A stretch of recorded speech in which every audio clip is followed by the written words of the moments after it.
Eto nga pala mga kaborbot yung araw na pinalipad namin yung saranggola na nilagyan namin ng patunog. Ang galit na. Reflective kita. Gusto tubig. Sad man. Habang sinisimulan nga natin mga kaborbot itong pagbababa ng ating malaki saranggola, shoutout muna sa ating mga viewers. Dahil nga medyo may kabigatan itong saranggola na to mga kaborbot, minabuti namin na humina muna yung hangin bago namin to ibaba. Ayan o. Sa totoong buhay. Sabi.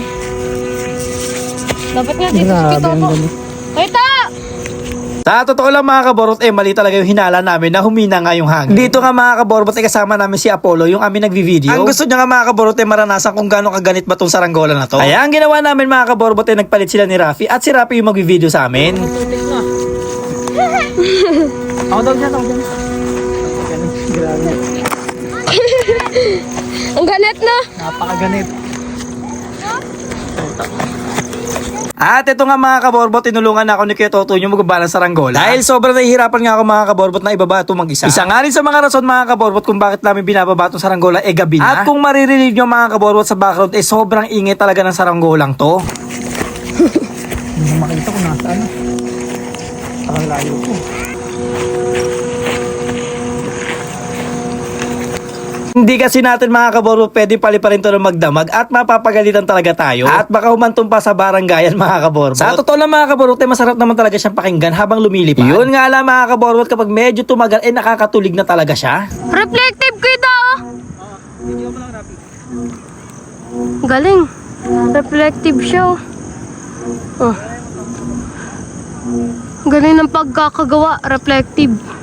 Sobrang nakakalibang talaga mga kaborbot ang pagpapalipad ng saranggola. At syempre kaakibat nito yung pagod talaga mga kaborbot sa pagpapalipad. Lalong lalo na kung araw-araw mga kaborbot gantong kalaki yung papaliparin mo. Literal na sleep well mga kaborbot ang mangyayari sa'yo dahil sa pagod. Kung mapapansin nyo sa mga vlog namin mga kaborbot hindi namin pinapalipad yung aming 6.5 meters. At kung dito nga mga kaborbot nahihirapan kami ibaba mas lalo na talaga yun. Kaya sa mga nagbabalak na magpalipad o gumawa ng malaking saranggola tulad nito mga kaborbot kailangan grupo talaga kayo magpapalipad. Sa tubig. Sad man. Patuloy ko. Pag ano ka pa mag... Wala na. Sasaya ka pa. Tinatanggal ba to? Sobrang ginabi na nga kami mga kaborbot sa pagbababa ng saranggolang to. At sila Kuya Tabi nga mga kaborbot nagayaya na pa uwi para makapagsaing na. Kanina Chinese bamboo. Ito bamboo, ang Chinese Vietnamese bamboo. Ito nga yung pinaka-unforgettable moments mga kaborbot magpalipad lang kasama yung mga kaibigan. Sa mga nagtatanong nga pala kung taga saan kami, taga Tansa Cavite nga pala kami mga kaborbot. At kung gusto nyo nga pala sumama sa amin magpalipad ng saranggola, welcome na welcome po kayo pumunta dito sa amin. Ang sasakyan ng bilog. Careful. Ano? Sirit na. Ano? Edi tricycle. Tricycle.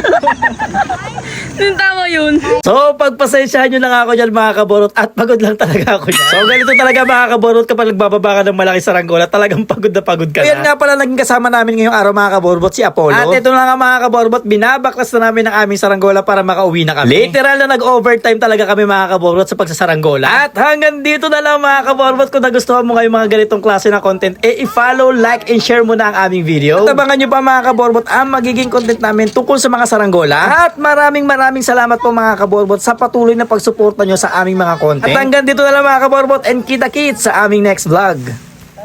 Tay, tulungan mo ako, Tay! Tulungan mo ako! Tara na! Wait lang, sasabay na ako dito. Tara na!